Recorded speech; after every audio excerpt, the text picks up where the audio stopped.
Hey guys, welcome back to another Vapor Honing Technologies video. I'm John. Today we're going to talk about ceramic bead. What is it? Is it a good blast media? And what type of finishes does it provide? Well, let's find out.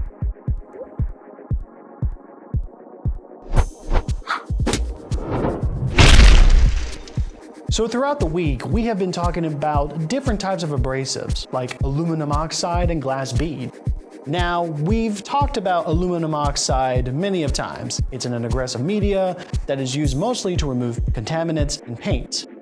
Now on the other side, there's glass bead, which is a non-aggressive media, which is primarily used for cleaning, polishing engine components. But today, we're going to primarily talk about ceramic bead. So ceramic bead is a solid sphere made from pure zircon or a zirconium oxide, typically used in 120 or a 1200 mesh variants. So this abrasive is comparable to glass bead due to its shape, but also to the finishes that it produces. It produces mostly a duller, but yet brighter finish.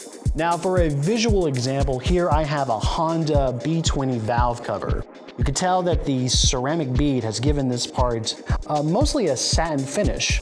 Now, if we would have put this valve cover in a machine with glass bead, the glass bead abrasive would give this part more of a glossier finish. Ceramic bead is the perfect abrasive for removing corrosion, CNC machine lines, and polishing parts. Also, ceramic bead is very popular in the engineering community because of its wear resistance. With ceramic bead, you can expect soft surfaces and low surface roughness values. Thank you for watching this video. If you have any more questions about ceramic bead, please contact us at 828-202-5563. We also have a blog about ceramic bead. You can find that on our website at www.vaporhoningtechnologies.com.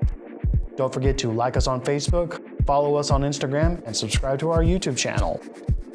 Thank you for watching, and we'll see you next time.